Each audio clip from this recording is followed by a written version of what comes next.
All right. Welcome, everyone. Good afternoon. My name is Nicole McFarland, and I'm the Senior Wellbeing and Engagement Coordinator out of NFP's Charlotte, North Carolina office.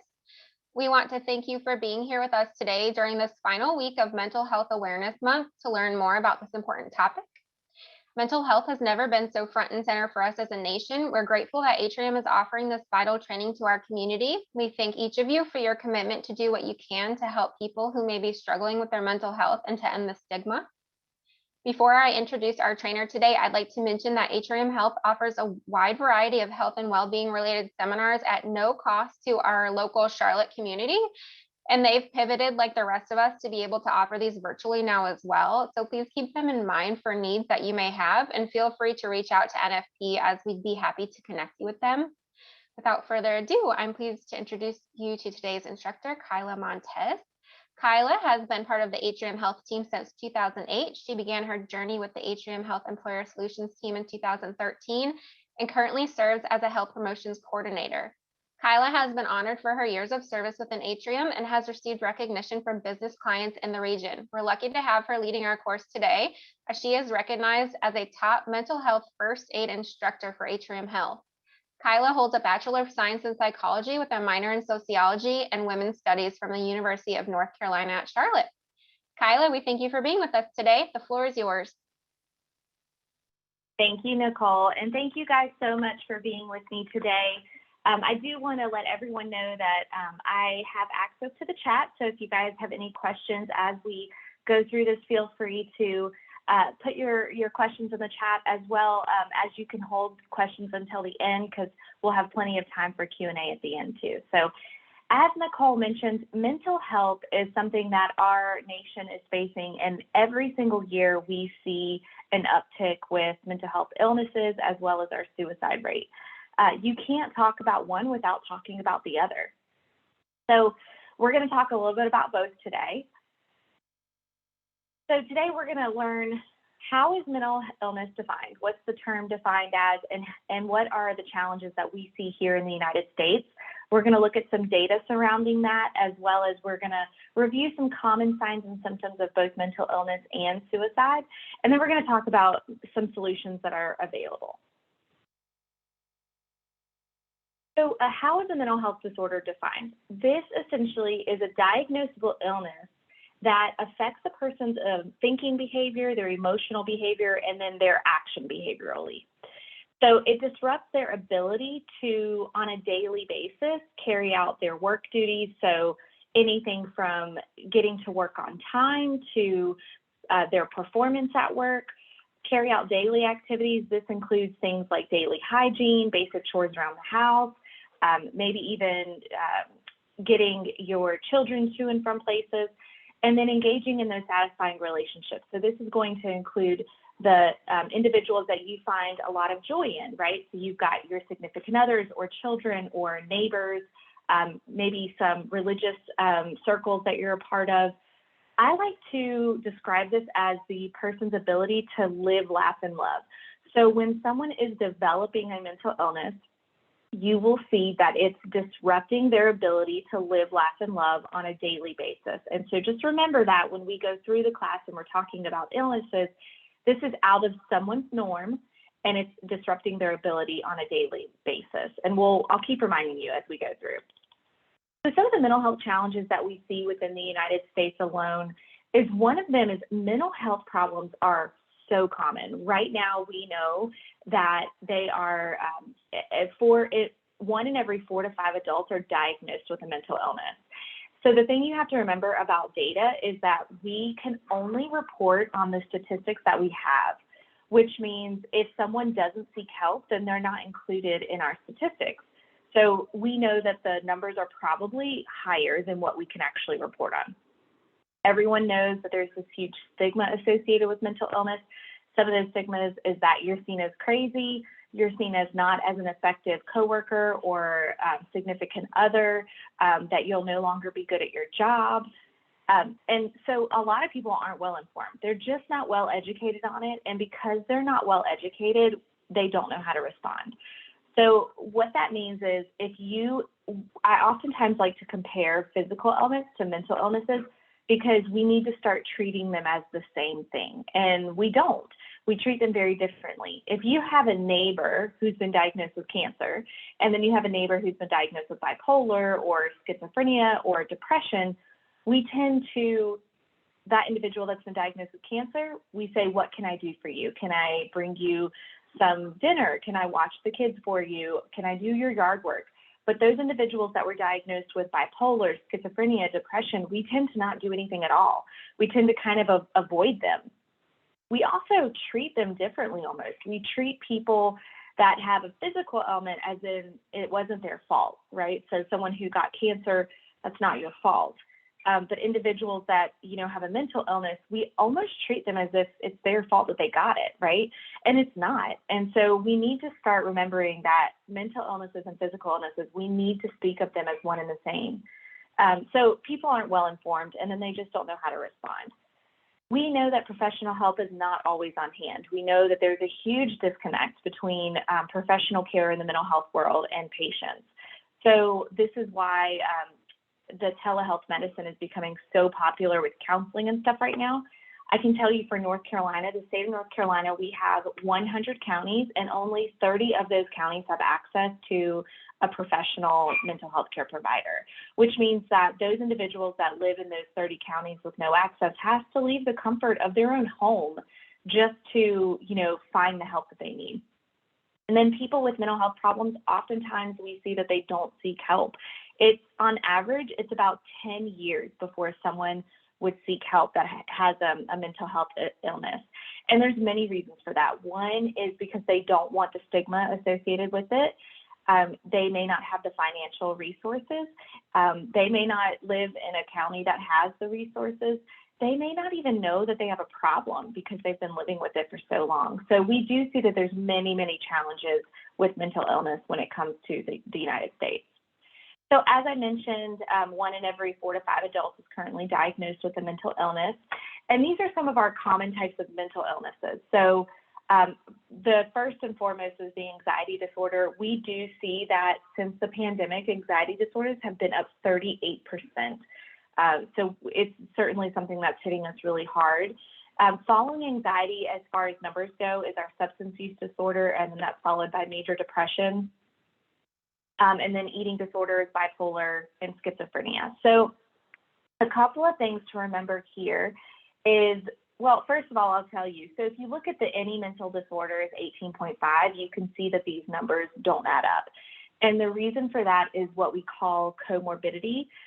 So comorbidity, it's just like if you had physical ailments. If you have one physical ailment, such as diabetes, you're just at a higher risk of developing a second physical ailment, such as maybe high blood pressure or high cholesterol. It's the same thing. So if you have one mental illness, you're just at a higher risk of developing a second mental illness. Oftentimes we see that substance abuse develops with a second mental illness, and that's because we see that people self-medicate. So we do see that there's been an uptick in substance use disorders since the pandemic happened, and that is because people self-medicate when they're stressed. They have, maybe a glass of wine, and then now that the pandemic has happened, they're more comfortable in their own home, so they're drinking more throughout the day than they normally would have. So we are seeing that a serious uptick with the substance use. The other things I want to take note of is just, I want you all to understand how small of a number of people are diagnosed with schizophrenia. Oftentimes when people think of mental illnesses, they do think of schizophrenia and they're very scared about it. They have this idea that people who are diagnosed with mental illness, especially schizophrenia, are dangerous and violent people, and that's a huge myth.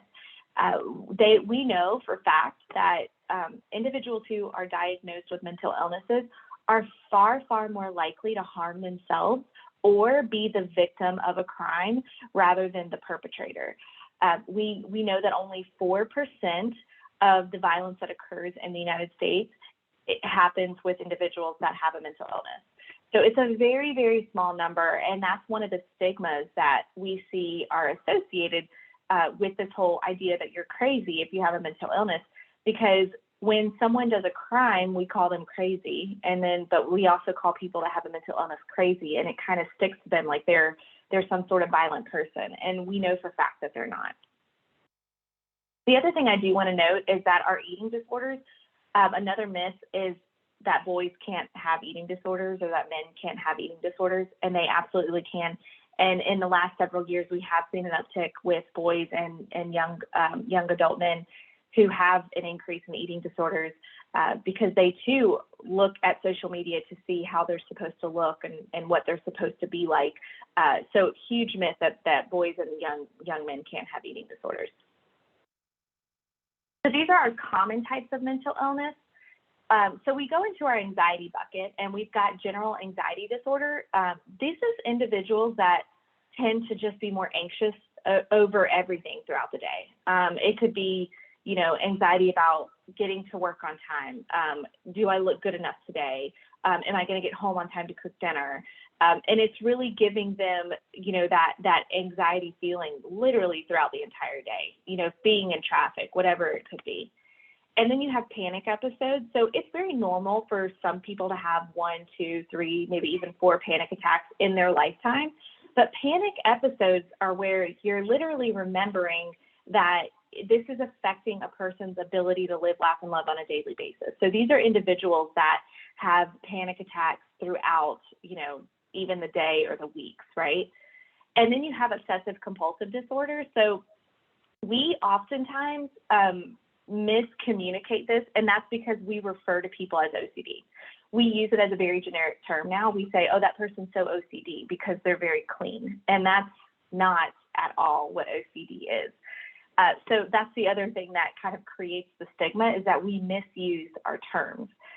So obsessive compulsive disorder is, again, remembering that it's affecting that person's ability to carry out their daily activities.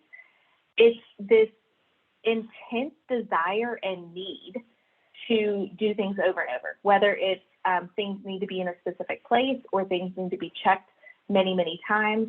So for example, if you have an individual who has obsessive compulsive disorder, they may wake up an hour early just to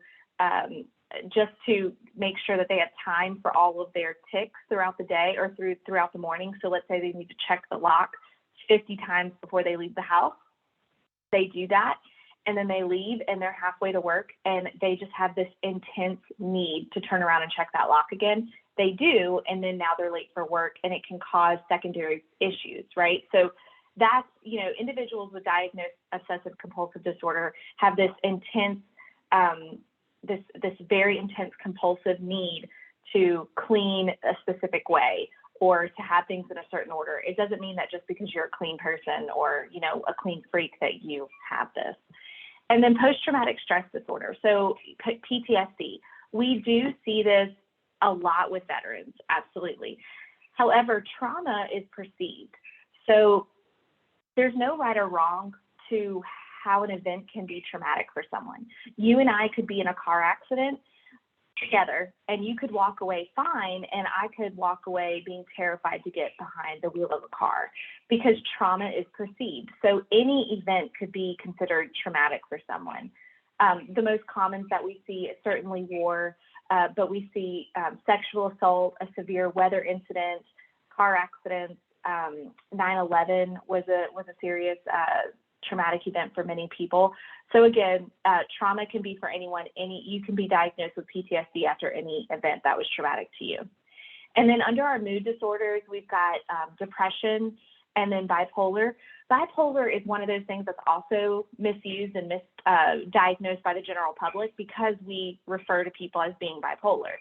So people think that bipolar is an instantaneous change of mood, and it's not. In order to be diagnosed with bipolar, you have to have one of each episode of depression and mania or manic. So your depression episode can last for months, and then your mania or manic episode can last for weeks. And this is why sometimes bipolar can go so long without being diagnosed, because you have to have one of each. And oftentimes people will go through their depression phase first, and then they go into this all of a sudden, after months of being, having depression, they're happier and they're almost so full of life that, they start to act in erratic behavior and stuff. And people think, oh, they must be doing better now, when in fact that's the manic side coming out. So that's bipolar. It's not an instantaneous change of mood. And then within our eating disorders, bulimia and anorexia, certainly I mentioned substance abuse disorder, ADHD, and schizophrenia. So when it comes to our signs and symptoms of mental illness, we have a couple of buckets that we look at. One is your behavioral, so how you react to certain things or how you're acting. And then you have your emotional, so the way that you're feeling. You have your physical, so how you're physically looking on the outside and physically what's going on inside your body. And then you have your psychological, so what you're thinking. So with our behavioral and emotional, you have your frequent crying. Your frequent crying is considered a behavior, and the emotion is extreme sadness, right? So the frequent crying, remember, when we're looking at signs and symptoms, this is out of someone's norm. So they're starting to develop this. So individuals who have this frequent crying they just feel the need to cry, all the time. They feel so overwhelmed that they just feel the need to cry. You have social withdrawal, so they're starting to withdraw from doing the things that, they enjoyed. The use of drugs or alcohol. You have your aggression and defiance, that irritability and mood swings. So one of the things that a lot of individuals don't know is individuals who are suffering with mental illnesses tend to have a short fuse. They're quick to anger. And then the prolonged feelings of hopelessness, if they have that lack of purpose, that worthlessness, those are the things that, they're feeling. And then the blended emotions, we see this a lot with individuals that might have schizophrenia, psychotic depression. And this is where people, they don't really appear to be happy or sad. They're kind of going through life like a zombie. It kind of seems like their emotions are kind of zombie-like. And then certainly our changing in sleeping and eating habits. So if you are an individual who typically deals with stress by, not eating a lot, then it'll be the same way when you deal with a mental illness, right? Or if you eat too much, et cetera. And then certainly if you're talking or writing about death in any way. So we have our physical signs. So remember, again, this is out of someone's norm. So if I have a friend of mine that is very well to put together all the time. Her hair is always done. She's got high heels on everywhere she goes. She's got, her makeup is beautiful every day. And if she were to come around me, maybe let's say for a week or more, and she no longer kind of has that look together, I would question it, not because it's a bad thing, but just because this is so out of her norm. I would say, hey, are you okay, right? So if they have this sloppy or unkept appearance compared to what normally is going on with them, or that poor hygiene, GI issues. So a lot of people forget that your brain is physically connected to every system in your body. This is why when you have anxiety, which comes from the brain, you feel like you have knots in your stomach. And then those frequent unexplained aches and pains, you might feel like you're coming down with the flu, or your body just feels a little achier than normal. The cuts and burns, this is referred to as NSSI, or non-suicidal self-injury. So I will get into that just real quick. Non-suicidal self-injury is not the same thing as attempting suicide. It's very different. Non-suicidal self-injury is individuals that are purposely hurting themselves without the intent to kill themselves. So that can include cutting, burning, things like pulling out your hair, excessive exercising, et cetera. And then again, your physical signs of your weight loss or weight gain. So however you deal with it emotionally, if you're an emotional eater, then you might see some weight gain. And if you don't eat when you're emotional, then you might see some weight loss. And then we have our psychological thoughts. So remember, no one knows what you're thinking unless you tell them. So this is kind of where these come in. Obviously, like if you're speaking. So that's kind of where the pessimism comes in. Individuals who are more negative, these are those people that their glass is just kind of half empty all the time. And then you have your delusions and hallucinations, which we see with schizophrenia, we see with your manic episode of bipolar, and then we can also see with severe psychotic depression. I'll talk about those more in a minute. All or none thinking, it's where someone is very black and white in their thinking. It's either this way or it's that way, but there's nothing in between. There's no gray. And then thoughts of suicide, certainly. So I do want to quickly explain the difference between a delusion and a hallucination, because sometimes these are mixed up. So a delusion is a false belief, and hallucination is where you think you hear something or see something that's not really there. So the thing to remember with hallucinations is that it affects your body senses. So it can happen on any body sense. Although we hear about the auditory hallucinations and the visual hallucinations the most, individuals who are experiencing hallucinations can also think that they're smelling something that's not really there, or they're tasting something that's not really there, et cetera.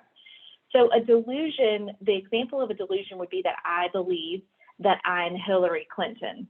The hallucination would be that Hillary Clinton is standing next to me and she's talking to me, right? That's the difference. So I like to show this because any stressful event can turn into a mental illness, right? So this is what we call our mental health progression model. And it's important to show how a situation can go from what's considered healthy to ill. And this is kind of our steps that we look at. So I'm going to take the example of a loss of a loved one. So before you lose a loved one, you're considered healthy. You have the normal mood patterns, you're eating and exercising normally, you're socially engaging normally, and you're performing your work duties normally. And then once somebody passes away, you start to react very normal. You start to have a little bit of sadness. You could be a little irritable. You have more of those aches and pains. You're a little bit tired, but you're still functioning, right? You're still going to work. Although people can tell that you're sad, and you might kind of, be with your friends, but not really want to be there. You're just not as engaged as you once were. And then you can even go into this injured phase. Again, very normal. This is when you really start to get really sad. And you might wake up and say, I can't do work today, right? Or you might be physically present with your friends, but you're mentally not there. You're sleeping a little bit more or not sleeping enough. You are procrastinating or completely just disregarding events that maybe you're supposed to do, or projects or something like that. So typically our brains they're like little rubber bands, and we should be able to bounce back. We're resilient, and resiliency is the ability to bounce back from difficult situations. So throughout our days and throughout our weeks, we should be building up resiliencies through self-care, right? So we take care of ourselves every day, and whether or not you realize it, you're building up a little bit of resiliency, which gives you the ability to bounce back when a difficult situation arises. But sometimes it's more difficult for others to bounce back, and that's okay. But this is when we go into what's considered our ill phase. So this is where it's literally affecting your ability to carry out your daily activities and live, laugh, and love. So when you hit that injured phase, you should typically be able to bounce back little by little, right? It doesn't mean that you won't be sad anymore or that you may not cry again. It just means that on a daily basis, you should be able to live, laugh, and love, right? But when you're ill, you can't do that. So this is where people stop showing up for work. They don't go to social activities anymore. They may even, not even be able to get out of bed some days, right? So this is when a doctor is going to say, okay, there's something a little bit more going on, and it just has been a little more difficult to bounce back. The key thing to remember, it's okay if you hit this ill phase. It's about recognizing the symptoms that happen so that you can see when you or a loved one or a coworker is maybe getting into this ill phase, right? When you hit this ill phase, it doesn't mean that there's no going back.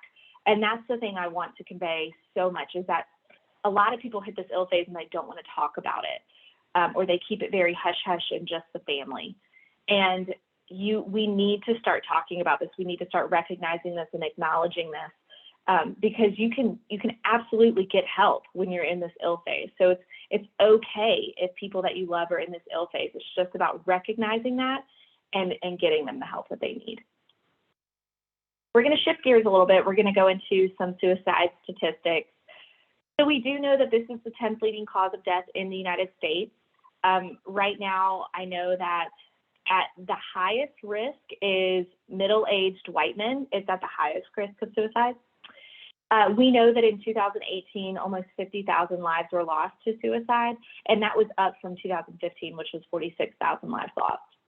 It is the second leading cause of death amongst our adolescents, and 54% of people who died by suicide did not have a known mental health condition. This is a big deal because it goes back to these statistics that I was telling you about, that 54% of people who died by suicide, they didn't even have treatment because no one knew, right? So this goes to show that we can only report on so much. We can't report on everything. So who's at risk? If a group of individuals comes up, it doesn't mean that they're going to try to take their life, right? It just means that they're at a higher risk of suicide. The other thing I'll tell you real quick too that you may hear me say is I'll never say the words committed suicide, and I'll never say the words successful suicide. And there's a couple reasons. One, there's nothing successful about suicide. Two is that the word committed is oftentimes referred to as a crime, and it's associated with criminals. And these individuals are not criminals. They're not committing a crime. We are trying to change the language around suicide, and when you talk to suicide survivors, this is really important to them that we change this language. So you'll hear me say things very directly, like they either completed suicide or they killed themselves. So our gender, so who's at a higher risk? So women attempt suicide more, but men complete suicide 4 times more, okay? So women attempt it more, men complete it more. The reason is because of the method. So women tend to do things like drugs, where they can either be found or maybe they don't take enough, and then men tend to use things like firearms. Our age group. So we have a couple different age groups outside of the middle-aged men that I was telling you about. So we have our younger generation, anywhere from 15 to 24, and then we have our older generation, like 80s and above. So a couple reasons for that. The older generation could be because they have a chronic illness that's not curable. It could be because they've lost all the loved ones in their lives and they don't feel like they have a purpose. They're retired and they're struggling with what to do with their lives. And then you have your younger age. So certainly social media attributes to this. But also it's important to remember that your brain doesn't fully mature until the age of 25. So when an individual younger than 25 makes these decisions, they're usually very irrational because they can't rationalize their emotions. This is an example of this would be when you have a teenager who just had a breakup and they literally feel like it's the end of the world for them. And it is the end of the world for them because their brain can't emotionally rationalize and balance what's going on. So they tend to make more erratic decisions and not really understand the full, that it's a permanent solution to a temporary problem. They don't understand that concept yet. So then you have your chronic physical illnesses that can't be cured, individuals with mental illness, individuals who also use alcohol and other substances. And this is because it kind of gives them that liquid courage that they need to attempt something that maybe they wouldn't have the courage to do if they were sober. The lack of social support, we see that individuals that just don't have a social support are just at a higher risk. So a social support is what you make it, right? It could be family, but it could also be your friends that you choose as your family. It could be a religious group. It could be your neighbors or coworkers. It's whatever social support you choose. A previous attempt, meaning you've tried it in the past, so you have the guts to try it again. And then an organized plan. An organized plan is where someone knows when they would try to kill themselves, how they would do it, where they would do it, and they actually have what they need to attempt it. So we have a lot of different warning signs. These are just some of our most common. Never ever take lightly if someone is threatening, writing, talking about death or suicide. I get this question all the time. Well, what if you have those individuals, especially on social media, who cry wolf, right? What do you do? Well, typically we scroll past it. That's what you do. But I always challenge people to reach out to them and say, hey, I've noticed that you're talking about this and writing about this. Are you okay? What's going on? When we talk about signs or when we talk about suicide as well as non-suicidal self-injury, one of the things that we teach is not to focus on the fact that they are cutting themselves or hurting themselves or the fact that they are talking about the suicide, but we focus on the why. Why are they hurting themselves? Why are they why are they talking about suicide? What's the emotion behind it, right? So never take that lightly. If they're seeking access to means, obviously, again, if they're talking about that lack of purpose, that hopelessness, that worthlessness that they feel, if they start acting in reckless activities. So this doesn't mean, if you have an individual who enjoys skydiving for a hobby, that is not reckless. It might seem reckless to you, but that's not reckless to them because that's their normal hobby. These are individuals who all of a sudden start acting recklessly with driving on the road or something like that. The idea of feeling trapped, so you literally feel like you have no other way out. Of course, our increase in alcohol and drug use, the withdrawing from your social network, and that quick to anger fuse.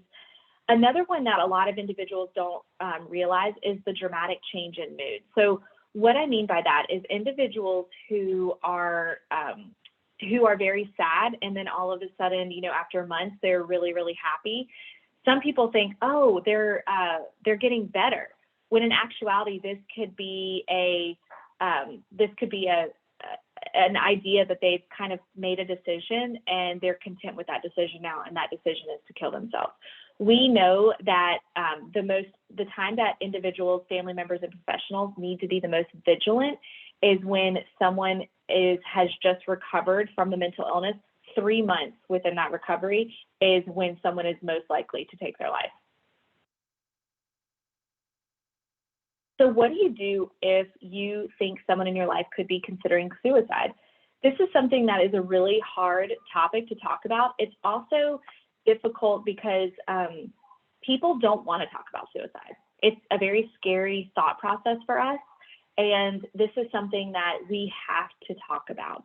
We can no longer brush this under the rug as if it doesn't exist. There are too many people dying. And oftentimes when we don't talk about suicide, it's because we're scared. We're doing it for a reason for us, not for a reason for that individual. So one of the things that you need to do is, one of the myths I want to break right now is, if you mention suicide to somebody, that it's going to put the thought in their head. They've already thought about it. It's a huge myth. I promise you, if the thought crosses your mind that they're thinking of suicide, I can promise you they've already thought about it. So talk about your observations with them. Say, listen, I see that you're drinking a little bit more. Are you okay?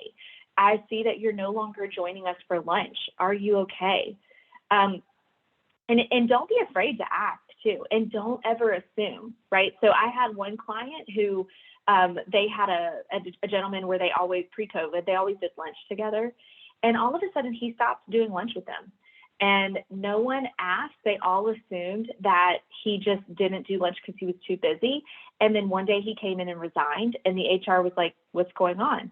And he said, I've been diagnosed with severe depression, and I can't function anymore. I can't work anymore. And they, at hindsight, they're like, gosh, we should have said something. We should have asked, but everyone assumed, right? So never assume. If you see a change in behavior, there's a reason for it. And maybe the reason is that they're really busy at work, but never, ever assume, always ask. Listen without judgment. This means being able to be open to what they're saying without any type of judgment. And that means your facial expressions too, right? So one of the things I always get, and it's heartbreaking for individuals who are experiencing these thoughts of suicide, is they say, well, if you kill yourself, you're going to go to hell. Or imagine what this is going to do to your family. They've already thought about that. They don't need to be reminded of that. And it's not a time or a place to impose your religious thoughts and beliefs on them, because they have their own, and whether that's a part of it or not, it doesn't matter. That's just not the time to ask. So, okay, I did get one question that I want to address right now. It says, what if you do ask and they're considering suicide and they say everything is fine, though they aren't fine? Okay. So let me go through the rest of the slide and I'll touch base on that. So listening without judgment. You want them to be able to feel safe to express themselves without, knowing that they're going to be judged. This part right here can make or break your conversation with someone. If they feel like they're being judged, they may say, hey, I'm good, I'm fine. And they may never talk to you again, right? So this could make or break your conversation. And then if you think that someone is seriously contemplating suicide, you have to ask the question. You have to say, have you thought about killing yourself? Are you considering suicide? Most people, and when I say most, I mean like 9.9 out of 10, want to to talk about it. They just don't know how. So most people do want to talk about it. They don't want to scare you, and they also don't want to be seen as crazy, and they don't want to be judged for the reason that they are choosing to take their life, right? Again, it's very difficult for them to see at the time that this is a permanent solution for a temporary problem. So we need to ask the question, and you need to ask it directly, not asking, do you ever think of hurting yourself? Remember, non-suicidal self-injury, it's very different, and people know the difference. So if you say, are you thinking of hurting yourself? They may say, no, because they're not. They're thinking of killing themselves. It's a very different question. And then if they answer yes, you need to find out how far along they are in their plan. Do they have a plan? Do they know when they would, how they would? Do they have what they need to try it? So I do have a personal story with this. I have a friend of mine that I met through work. And on an outside basis, I only saw them maybe once a month outside of work, but it was always during the work week. And one day I got a call, and she just sounded sick when I picked up the phone, and it was on a Sunday too, so it was really weird that she called me on a Sunday. And when I picked up, she just sounded like she was really sick, and I said, "Girl, you sound terrible. What's wrong?" And she just started crying, and she said, "I don't know who else to call." And I said, okay. And she said, I think I'm depressed. And I was like, okay, let's talk through this. So she and I talked through it, and I, started asking her a lot of questions, and there was a lot of red flags that she gave me. And so at this point, I knew I had to ask the question. I was terrified of asking the question because this is with someone that you love, right? Versus a stranger. So I was pacing the living room. I was sweating. I had knots in my stomach. And I knew I had to ask the question, and the only thing I could think was, I hope she says no. So I asked her. I said, I have to ask you a question. And I said, have you ever thought about killing yourself? And she said, every day. And then at that point, I had to understand, okay, I need to find out how far along she is in her plans. Are these just thoughts right now, or has she put more effort into understanding how she's going to do this? So I said, have you ever thought about how you would kill yourself? And she said, my husband's a police officer, and he comes home with a gun every day. I know exactly how I would do it. And those were her exact words. I'll never forget it. And so at that point, I knew that I was in serious crisis situation with her, right? I had to come up with an immediate plan. There was no waiting for tomorrow or whatever. It was an immediate plan. And so we did. We had our plan, and, I got her husband involved, and we kind of made our plan from there. But had I not asked that question, had I just said, she's telling me she thinks she's depressed, and I'm saying, you know what, you're going to be okay. It's going to be fine. It's going to be fine. I don't know what would have happened, right? So we have to, dive in a little deeper. So going back to if someone says, that everything is fine and you don't think they are, this was after I was trained in mental health first aid. So going back to, they say they're fine, but things aren't. The biggest thing is just, there is a sadness to mental health in the sense that the hard truth is no matter how much you help people, they will still die by suicide. So at some point, there is a little bit of a decision that they have to make themselves to get help. So if you think that they're not fine, I would keep touching base with them. That's what I would do. I would keep touching base with them, listening, and I would keep saying, hey, I'm noticing these things and I'm really concerned about you. Keep that open line of communication with them. And if you have other people that are observing the same things, making sure that everyone's keeping that open line of communication, that everyone's constantly checking on them. Some people will say that they're fine and that everything's okay, especially the first few times that you ask them, right? And then eventually they'll open up. So just keep that open line of communication. And then after, you're asking this question and whatnot, this is when you need to get that professional help, get that self-care. So professional help can come in many different ways. One is EAP is the best starting point. It's the one thing I encourage for everyone. If you don't have an EAP, or if someone that you're talking to doesn't have an EAP, do they have a significant other that has an EAP? Because EAP is the best starting point. It's free to teammates and typically free to all dependents. And you get a certain number of free sessions every year. And then if you need additional help, then they will refer you out. So they will do that resource to connect you. You have your National Suicide Hotline, which is on the next slide, as well as the National Text Line, which I'll post. And then self-care. What does self-care look like? So self-care is when someone uses their own resources to better themselves in many different areas. Everyone has a lot of different facets to their life. So of course, you have your mental, you have your physical, you have your financial, professional, spiritual. So what are you doing to better yourselves in those certain areas of your life? So what I say, this is where your resiliency comes in. This is where you're meant to build up your resiliency. So my encouragement is that everyone does something for themselves for 15 minutes every day. 15 minutes is really realistic. It's not too much of a burden. So when I say 15 minutes, I say 15 minutes of just you time, not a significant other, not a child, but just 15 minutes of just you. So it could be maybe you like to garden, maybe you like to take the bubble bath, maybe you like to ride motorcycles or go fishing, whatever it is, but 15 minutes every day, you should be doing something solely for yourself that brings you true inner peace and joy. So when we talk about some of our solutions, what can this be? This is the National Suicide Hotline as well, and I'm going to go ahead and type in the text line. So we do give this text line out a lot to folks because they tend to use this more for if they don't feel like talking. But as solutions, so one is reducing the stigma. It takes a village to do this. And I know some people think, well, what am I going to do as one person who changes the language around suicide, right? Or things like that. But the truth is that it starts with us communicating with everyone around us to say, hey, don't refer to people as crazy, right? Don't give them that stigma. Don't play into that stigma, or don't play into another one with language surrounding suicide or surrounding mental illness is the way that we refer to individuals with mental illnesses. So oftentimes what we do is if you look at someone with a physical ailment versus a mental illness, you have Charlie has cancer, but then you say Debbie is depressed. So we define individuals by their mental illness, but we don't define individuals by their physical ailment. And so reducing things like that is an important part of reducing our stigma. And then training and education. This is what we're doing now.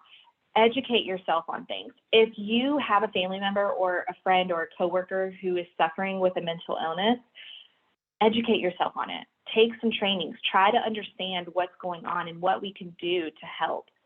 Emphasizing the safety. So one of the best ways I can talk about this one is if you have a loved one who it has a substance abuse addiction or like an opioid addiction, have Narcan on hand. Have something on hand that should something happen, you can create an environment of safety for them. Teamwork. This goes back to that support system. Everyone needs a support system. If you see that someone's lacking in support, try to be that support. Help them find support groups or whatever it is that they need. It really doesn't take a lot of our time if you think about it. Set your boundaries, but it doesn't take a lot of time out of our day. And then making sure that they understand what access that they have to mental health care. So EAP is the most underutilized service across the board with all of my employers that I work with. Individuals are just scared to use it. There's a stigma that they're going to lose their jobs or it's not going to be confidential. Educate. And then making sure that we're making our resources available, right? In every county, I can post no, I can't post it, but I can send it to Nicole. I have some resources that are for Atrium, and Atrium within the Charlotte area. It does have national. It has national resources on there too, but it'll have some Charlotte resources on there. And then if you live outside of the Charlotte area, you can always start with your health department. They should have a ton of list of resources, as well as your YMCA. Your local YMCA will also have a list of resources. Okay, so this is our mental health first aid class, and I see that Nicole has put something in the chat about this. So the mental health first aid course it's a very in-depth course that you can take, and you can really dive deep into mental illness and suicide, how to talk to someone who's in a non-crisis situation and a crisis situation, how to talk to individuals who are contemplating suicide. It goes into more specific details with certain mental illnesses and the signs and symptoms of those mental illnesses. And we talk a lot more about self-care and self-help and what that looks like. So right now we're only offering this class virtually, and I'm offering it outside of the Charlotte market as well because it is virtual. So Nicole has posted all the information in the chat as far as the cost. And if you want to bring a class to your organization, just let me know. I'm happy to set up that for you all. So this is my favorite slide, and I always end the slide with my presentation. The way that you think can absolutely influence the way that you feel. When you are more of a negative thinker, you're just going to feel a lack of energy, and you might even feel more just angry throughout the day. But if you're a positive thinker, you're gonna feel more happier, you're gonna feel more energized. So we use this as an example. You have the first guy's upset that the bus is late, and then you have the second one that is upset that the bus is late and somehow knows that the guy in front of her is only gonna take the only seat left. And then the third guy, the bus is late and knows that the guy's not gonna break a 20. And then you have the kid who's excited that the bus is late because he's probably going to be late for school, and who doesn't want to be late for school? So there's a few things going on with this. The first three people have already they've already seen this issue, and it's going to affect their entire day, right? They're already making it a negative issue. This comes down to mindfulness. Mindfulness is the ability to let go of the things that you don't have control over and accept the things that you do, right? So none of them have control over the fact that the bus is late, right? But they could choose to make the best of it or the worst of it. So the first three are making the worst of it. So the first guy is mad that the bus is late. Then the second one, not only is she mad that the bus is late, but somehow she's projecting. She's saying there's only one seat left. She doesn't know that there's really only one seat left, but she's projecting and already getting irritated about that. And then the third guy is like, well, now the driver's not going to break a 20. Well, my question is, if you know the driver's not going to break a 20, why do you bring a 20, right? Why do you make the situation more stressful? So it's all about, understanding what you have control over, accepting what you have control over, letting go of the things that you don't. And so my personal example is traffic. I absolutely hate traffic. Like, I cannot express how much I hate it. I really, really do. And pre-COVID, I still travel for work, but pre-COVID I was traveling a lot. And sometimes it would take me 2 hours to get home from wherever I was in the Charlotte metro area. And it shouldn't take me 2 hours to get home. I would be annoyed when I got home. I would be really cranky. I would just want to, not do anything and bum out on the couch. Typically, I'm a very energetic person. I'm more of a happy thinker. I don't let things bother me too much. And I just got tired of feeling this way. I was so tired of feeling cranky that I thought, what can I do? Okay, well, I have no control over the traffic, none. I have no control over how far my commute is some days, right? It depends on where the client is. So I have no control over that either. But I did have control over the environment of my car. So I started doing books on tape, and I started doing podcasts, and that was a complete game changer for me. For me, I don't even want to get out of the car sometimes because I'm in such a good place in my book or my podcast. So I controlled the environment, I controlled what I had control over, and let go of the things that I didn't. And that's how mindfulness works. So we all have the ability to make the best out of a situation, for the most part, make the worst or the best of it. So I always encourage people to make the best of it. All right, so here's my contact information, and I'm going to go ahead and allow some time for Q&A. Okay, I do have one. Do you have recommendations on helping an employee who is struggling without inserting yourself too much? So there's always a sticky line with employers, and I recognize that. The problem with, so there's always a red tape, right? And nothing I say will ever supersede anything that your organization has in place. I will say, though, that we all have the ability to be human and to be empathetic. So it's something that we've lost the ability to do, is being empathetic. So what I would say is that if you know an employee is struggling, checking in. It doesn't mean you're inserting yourself. You don't have to know the whole situation, but you can, again, talk about your observation. Hey, I can see that something's bothering you. Are you okay? Right? And then making sure that they're, going to EAP. Now, once at that point, you take yourself out, right? Because that's okay. It's okay to get them the resources that they need, guide them from point A to point B, and then remove yourself from the situation. You can still check in with them, and every employer is different. I have some employers that as soon as someone says anything about I need help, they shut their ears, they say go to EAP, and they shut their ears, they want out of it. And then I have other employers who have personal relationships with every single employee and knows everything that's going on. So it really depends on the atmosphere of your work environment, but checking in on them, talking about the observations, that's not inserting yourself too much. Okay, I'm reading through this. What if they become combative? So if they become combative, aggressive behaviors can be due to a couple of things. One, it can be someone's personality and they can have just more of an anger issue. And then others, it could be developed from a mental illness. But again, I would say if they become combative, you just make sure you stick to the protocols of your work. And if you are ever fearful of your life or somebody else's, you call 911. You cannot get in trouble. This is what we teach in our course. You cannot get in trouble for calling 911 for a wellness check. You can't get in trouble if you feel like your life's in danger and they're being too aggressive. You can, try to leave the situation. You can try to resolve the situation. And a lot of that is talked about in the mental health first aid course. Okay, so I skipped one. How does alcohol or drug abuse impact mental health? Can it be the cause of mental health problems, or is it perceived solution to those? Both. Okay, so substance abuse, a lot of individuals don't agree that it's a mental health illness. And that's because it was a choice in the beginning, and that's why they believe it isn't. But it is, because it becomes an addiction. So honestly, drug abuse and alcohol abuse can impact mental health both ways. It can start off as substance abuse and develop into depression, or it could be perceived as a solution for that mental illness, and then it can become an abusive addiction. So it can happen both ways. And then when suicide happens at work, provide help tips for employees who knew the employees.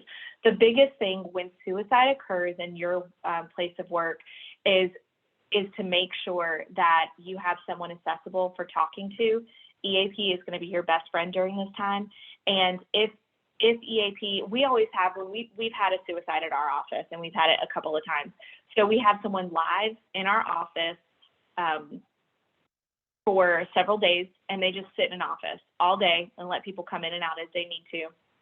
And then it's, of course, EAP is provided. And when we have a suicide in our office, I don't believe there's a cap on our sessions. So that could be another thing that maybe you look into and explore. And then you let EAP kind of handle the work from there, but it's okay to check in with people too. So that's the important thing. I have so many employees that come to me because I'm the lead for, our mental wellness. And I have so many people that come to me about other employees or themselves and say, hey, I'm concerned, or I'm worried, or what can I do? And now I check in on those people, right? And once they're doing good, you can kind of take a step back, but I always check in on them because they're gonna be grateful for that.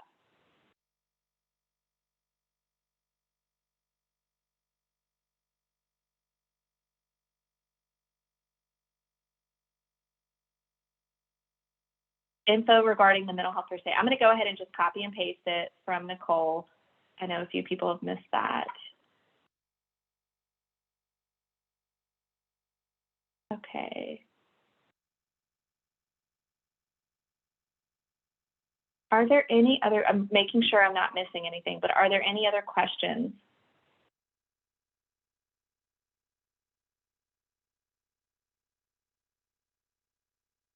And you guys are happy to come off mute too, if you'd like. I will say this. I know that this course and these 1-hour sessions are making the difference in people's lives. I see it every day. And, even just yesterday, I had an individual who ended up going home and asking someone if they were thinking of suicide. You never know who you're touching, ever. And so just keep that in mind. It's so prevalent that it's touching all of our lives. So my passion for this course is it's every day becomes more and more because of these stories that I hear. Is it possible to break the 8 hours into 2 days of 4 hours? Okay, so here's the thing with the 8 hours. Right now, we're only doing it virtual. Looks slightly different. Still a total of 8 hours, but it is different. So the in-person class can be broken up into 2 days. However, since we're doing virtual, the way that it works is it's a 2-hour self-paced portion that they have to complete. before joining a live stream. The live stream is between 5 and 6 hours long. We allot for 6 hours. We never go over 6 hours, so I always just say 6 hours. But so yes, if it's in person, it can be broken up into 2 days, but that's only with the in person. And of course, that would be only in the Charlotte region when we go back to doing those classes. And then the virtual is 2 hours self-paced, and then that live stream. Okay, I got a couple questions on, so how do I help teenagers? Niece has attempted suicide and seems to okay now. How do I support her? And then if your child is not sharing anything, even if asked, what would be a suggestion? Okay, so here's the thing with teenagers. They're different, right? The key thing with teenagers is acknowledging what they're doing that's out of the norm. So a typical teenager may stop hanging out with their family. That's okay. That is normal. But I always ask, have they stopped hanging out with their friends, right? Or were they a huge gamer and now they're not gaming anymore? What are they doing that is typical of a teenager that they're no longer doing, right? So hanging out with family, if they stop doing that, that's normal. But you know, if they're starting to not hang out with their friends or want to do things, you know, outside of their friend or their family like they typically would have, then I would say, you know, there definitely needs to be some more conversation. And then if they, you know, if they do speak of it, having that open line of communication with your kid, not judging them. We were all kids at one point. Don't focus on the wrong that they're doing, but focus on the why. Remember, so if you have a child who's cutting themselves or hurting themselves, don't focus on taking away that. Don't punish them for that. You say, I can see that you're hurting. Let's walk through this, right? But don't say, if you keep doing this, you're not gonna hang out with your friends, right? So you never want to use any type of form of punishment. And then if someone who's attempted suicide, it doesn't mean that it won't happen again. But individuals who attempt suicide are very likely not to try again. So, and that's because they've either received help or they've mentally are understanding better what's going on. So the biggest thing is keeping an open line of communication with individuals. That is the biggest thing, making sure that you're checking in with them and asking them. They want to talk about it. They just don't know how. So if you bring up the problem, if you bring up, you know, the issues that have been going on, such as suicide and, you know, these thoughts that they're having, they want to talk about it. They just don't know how. And maybe acknowledging your limits is another big thing. You might not be the right person to talk to your child or individuals. That is okay. That's absolutely okay. But acknowledging your limits and saying, you know, who do you feel comfortable with, right? Who can you talk to? So I'll tell you again, there's still the hard truth of suicide, right? No matter what you do, some people will still take their lives. But understanding it's okay if you're not the right person to talk to someone. It's okay if you're not the right person to talk to your child. You know, when I was younger, I nannied for a group of kids, and the mom and I kind of had a deal where as long as the kid's life wasn't in danger, I didn't have to tell her things that were going on as long as I knew that she was safe, right? And they opened up a lot to me, and I could kind of help them through certain situations. So it's okay if you're not the right person. If you determine a partner wants to kill themselves, what is the next step? Okay, if someone is actively wanting to take their lives, yes, you call 911, and it just varies on state to state. You can't get in trouble for that. However, in some states and in some counties, you cannot be committed to a hospital unless you are actively either endangering yourself or someone else. It just varies with state to state, but you can never get in trouble for calling. So if you think that they're actively, you know, wanting to kill themselves, then I would absolutely call 911. I would absolutely, you know, get help. And you can even ask them. You can talk to them, say, hey, let's go to the hospital. Let's, you know, do this. And usually it's a 72-hour window that they'll hold them for to kind of evaluate what's going on. Hey, Kyla, it's Nicole. I'm going to unmute Tina. I think she has a question that she would like to ask. Sure. Can you hear me now? Yes. Yes. So I have a question that's kind of a higher level.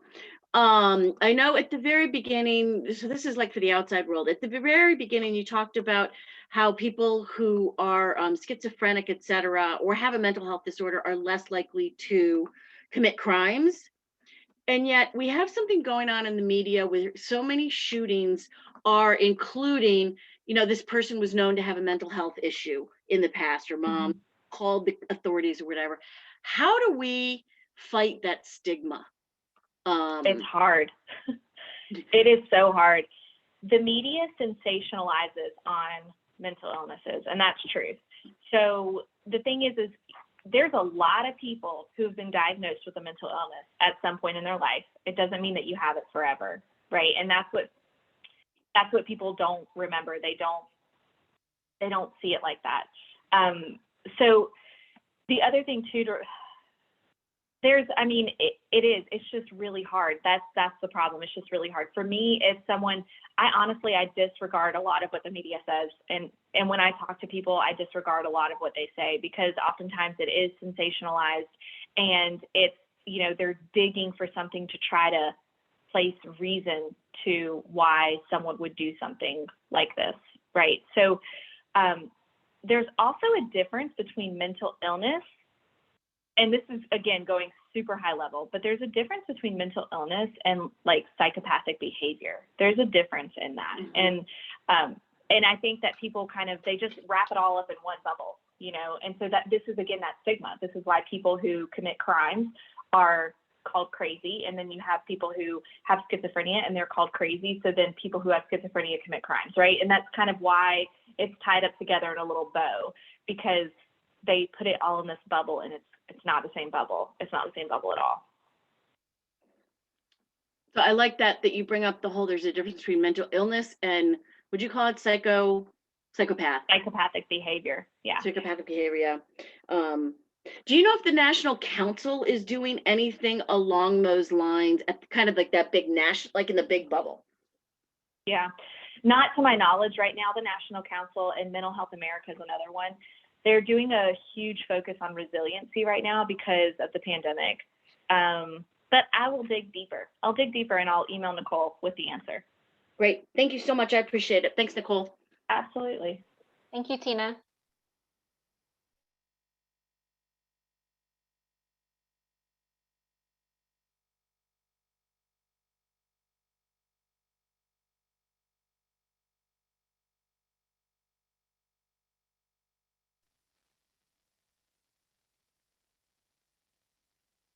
Kyla, did you see the question about can mental health first aid be provided via a company's EAP program? I just saw that. So you can ask your EAP. I know McLaughlin Young. I know a few people here in the Charlotte market have actually offered the mental health first aid course to their companies, but I don't know. It would be an individual EAP that you would have to ask. The other thing too to note is that this is also a accredited course. So if individuals need CEU credits like HR and stuff, you can receive credit as well. Sometimes carriers will offer as well. I know, for instance, Cigna offers this. So something else to note.